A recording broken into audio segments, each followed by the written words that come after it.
동천의 가족들과 함께하는 기도 시간입니다. 기도, 성경 봉독, 말씀 선포, 기도 순서로 진행됩니다. 하나님과 긴밀한 교제 시간이 되기를 소망합니다. 기도하시겠습니다.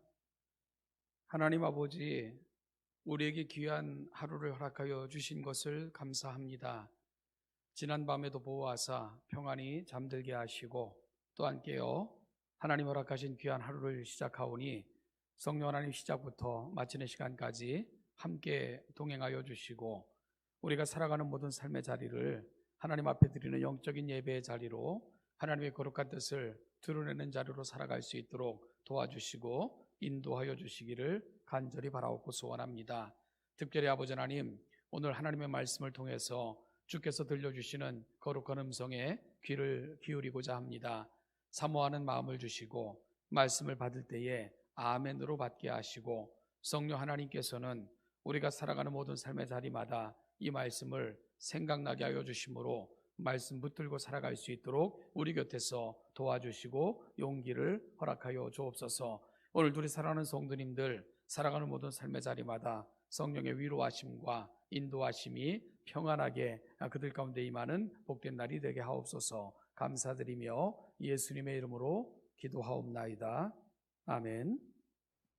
오늘 우리가 함께 나눌 하나님의 말씀은 요한복음 7장 10절 말씀부터 24절까지입니다. 요한복음 7장 10절로 24절 말씀 제가 성도님들에게 봉독하겠습니다. 그 형제들이 명절에 올라간 후에 자기도 올라가시되 나타내지 않고 은밀히 가시니라. 명절 중에 유대인들이 예수를 찾으면서 그가 어디 있느냐 하고 예수에 대하여 무리 중에서 수군거림이 많아 어떤 사람은 좋은 사람이라 하며 어떤 사람은 아니라 무리를 미혹한다 하나 그러나 유대인들을 두려워함으로 드러나게 그에 대하여 말하는 자가 없더라. 이미 명절의 중간이 되어 예수께서 성전에 올라가사 가르치시니 유대인들이 놀랍게 여겨 이르되 이 사람은 배우지 아니하였거늘 어떻게 그를 아느냐 하니 예수께서 대답하여 이르시되 내 교훈은 내 것이 아니요 나를 보내신 이의 것이니라. 사람이 하나님의 뜻을 행하려 하면 이 교훈이 하나님께로부터 왔는지 내가 스스로 말함인지 알리라. 스스로 말하는 자는 자기 영광만 구하되 보내신 이의 영광을 구하는 자는 참되니 그 속에 불의가 없느니라. 모세가 너희에게 율법을 주지 아니하였느냐? 너희 중에 율법을 지키는 자가 없도다. 너희가 어찌하여 나를 죽이려 하느냐? 무리가 대답하되 당신은 귀신이 들렸도다. 누가 당신을 죽이려 하나이까? 예수께서 대답하여 이르시되 내가 한 가지 일을 행하매 너희가 다 이로 말미암아 이상히 여기는도다. 모세가 너희에게 할례를 행하였으니 그러나 할례는 모세에게서 난 것이 아니요 조상들에게서 난 것이라. 그러므로 너희가 안식일에도 사람에게 할례를 행하느니라. 모세 율법을 범하지 아니하려고 사람이 안식일에도 할례를 받는 일이 있거든 내가 안식일에 사람의 전신을 건전하게 한 것으로 너희가 내게 노여워하느냐? 외모로 판단하지 말고 공의롭게 판단하라 하시니라. 아멘. 오늘 우리가 함께 읽은 본문은 초막절, 절기 중에 이루어진 사건에 대한 부분입니다.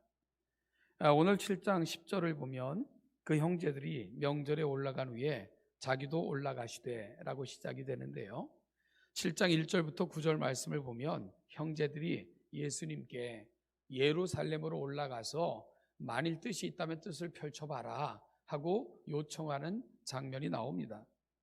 그런데 예수님께서는 내 때가 아직 이르지 아니하였다 하면서 형제들과 함께 초막절 절기를 지키기 위해 예루살렘으로 올라가시는 것을 거절하셨습니다. 그러면 거절하신 예수님께서 왜 형제들 몰래 은밀하게 혼자 예루살렘으로 올라가신 걸까요? 예수님께서는 그 형제들의 권면이 바르지 않다는 것을 분명히 아셨기 때문입니다. 너를 드러내고 너를 보여줘라, 이 촌구석에서가 아니라 야망이 있다면 야망을 펼쳐 보일 기회, 이 명절 좋지 않냐 하면서 형제들은 예수님께 말씀을 드렸던 것입니다. 예수님께서는 그들의 의도가 선하지 않은 것을 아셨기에 같이 예루살렘으로 동행하는 것을 거절하셨고요. 더 중요한 이유는 8절 말씀처럼 내 때가 아직 차지 못하였다. 아직 주님께서 이 땅에서 감당하셔야 될 아버지께로부터 받은 그 사명이 아직까지 여전히 남아 있었기에 그 형제들의 요구대로 예루살렘에 올라가지 아니하셨던 것입니다. 그러나 내 때라는 말을 통해서 언젠가는 예루살렘에 올라가실 것을, 그리고 아버지의 뜻을 이루실 것을 예수님은 미리 말씀해 주고 계신 것이지요. 여러분, 예수님께서 어쨌든 홀로 예루살렘에 올라가셨는데 예루살렘의 분위기를 10절부터 13절 말씀을 통해 요한은 기록하여 전하고 있습니다. 이미 예수님은 많은 사람들이 입에 오르내릴 정도로 많이 알려져 있었고요. 그 예수님에 대해서는 각양각층의 반응들이 나타나고 있는 것을 볼 수가 있게 됩니다. 어떤 사람들은 예수님에 대해서 좋은 사람이다 라고 말하는 사람도 있었고요. 어떤 사람들은 그들을 혼란스럽게 만든다 하면서 예수님께서 행하시는 일들에 대해서 못마땅하게 여기는 사람들도 있었던 것을 보게 됩니다. 그러나 예수님을 좋게 여기든 아니면 그가 행하는 일에 대해서 여전히 의구심이 있는 눈으로 바라보든 그들은 대놓고 드러내고 말하지는 못하는 형편이었습니다. 왜냐하면 유대인들이 예수님을 노골적으로 미워하기 시작을 했고요. 심지어 예수님을 죽이고자 하는 자들까지 생겨날 정도로 유대인들은 예수님을 미워하고 있었기 때문입니다. 그리고 또한 이와 같은 반응들을 통해 볼 수 있는 것은 예수에 대해서 좋게 말하는 자들에게는 노골적인 불이익이 주어졌던 것도 당시 예루살렘의 형편이었고 환경이었던 것을 짐작하게 만들어줍니다.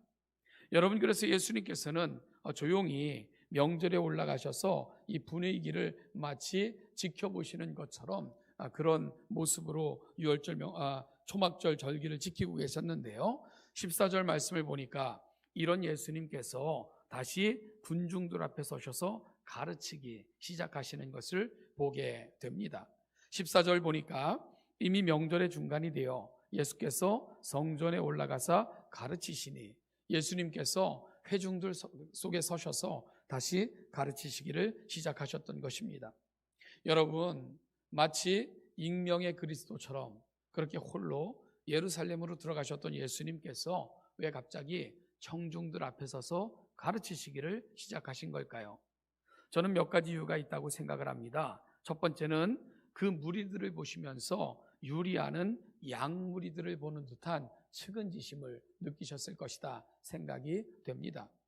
절기를 지키고 있지만 절기가 가지고 있는 진정한 의미도 알지 못한 채 이 초막절 절기를 지키는 자들을 예수님은 불쌍히 여기셨다는 말씀입니다. 그리고 또 한 가지는 이 절기에 대한 의미를 분명하게 가르쳐 주심으로 하나님의 때가 가까웠다는 것을 청중들에게 알려주시고자 예수님은 청중 앞에 서셨을 것으로 생각이 되어집니다. 어쨌든 예수님의 가르침은 큰 반향을 일으켰습니다. 그래서 15절 말씀을 보니까 유대인들이 놀랍게 여겨 이르되 이 사람은 배우지 아니하였거늘 어떻게 글을 아느냐 하면서 예수님의 가르치심의 내용과 예수님의 가르치시는 그 교훈에 대해서 매우 놀랍게 여기는 것을 알게 됩니다. 여러분, 그러자 예수님께서는 그들이 의구하게 여기는 것에 대해서 16절에서 이렇게 대답을 하셨죠. 내 교훈은 내 것이 아니요 나를 보내신 이의 것이니라. 예수님의 교훈의 근본이 하나님께로 닿아 있고 그리고 하나님께로부터 받은 그 교훈을 전하고 계신다는 것을 분명히 보여주신 것입니다. 그러면서 예수님께서는 17절 이하에서 사람이 하나님의 뜻을 행하려 하면 이 교훈이 하나님께로부터 왔는지 내가 스스로 말함인지를 알아야 된다라고 도전을 하셨습니다.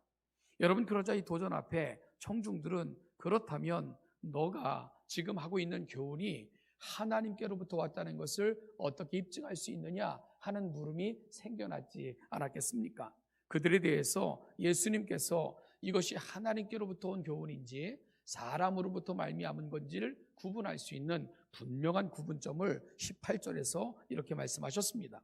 스스로 말하는 자는 자기 영광만 구하되 보내신 이의 영광을 구하는 자는 참되니 그 속에 불의가 없느니라 라고 하나님께로부터 왔는지 사람으로부터 기인된 교훈인지를 분별하는 분명한 기준점을 제시해 주셨습니다. 사랑하는 여러분, 예수님의 말씀은 이것입니다.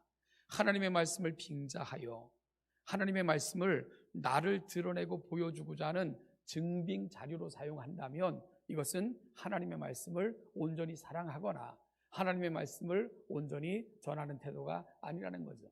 그것은 하나님의 말씀을 빙자하여 자기 유익을 구하는 것이고 결국은 하나님이 아니라 자기의 영광을 드러내고자 하는 시도일 뿐이라고 말씀을 하고 계신 것입니다. 오늘 유대인들의 모습이 그와 같다고 예수님은 지적하고 계신 것이지요. 반면에 예수님은 이 땅에 오셔서 자기의 유익을 구하지 않으셨습니다. 자기의 영광을 드러내고자 말씀을 전하거나 교훈을 설파하신 적도 한 번도 없습니다.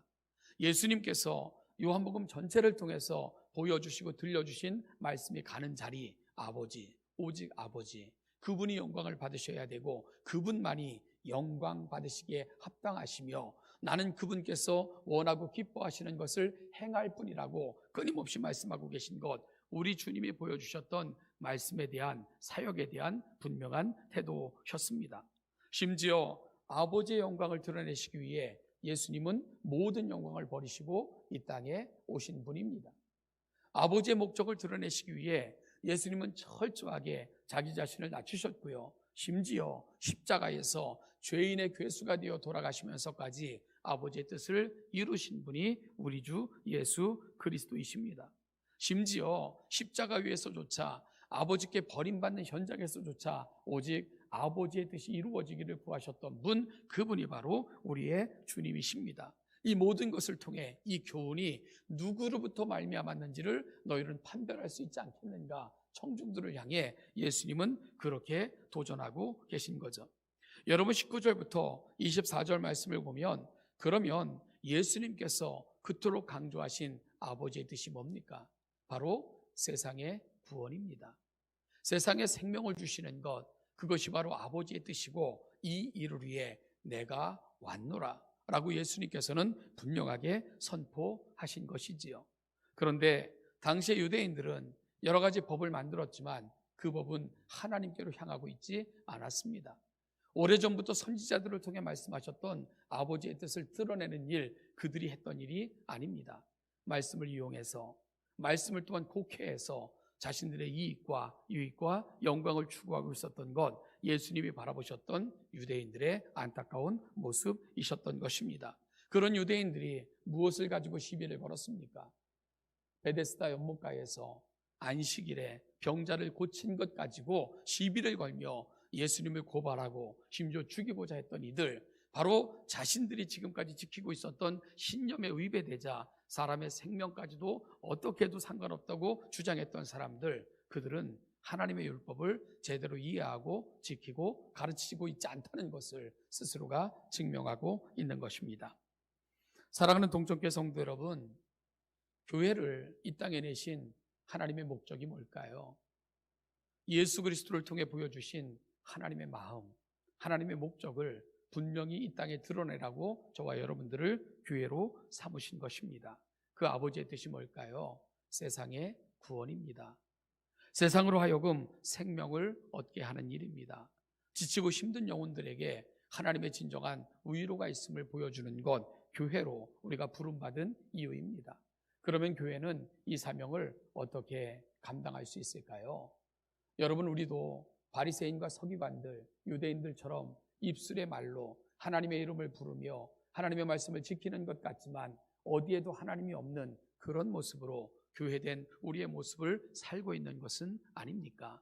사랑하는 여러분, 오늘 본문에서 함께 나눈 말씀 중에 18절 말씀이 저와 여러분들에게 도전이 되기를 소원합니다. 스스로 말하는 자는 자기 영광만 구하되 보내신 이의 영광을 구하는 자는 참되니 그 속에 불의가 없느니라.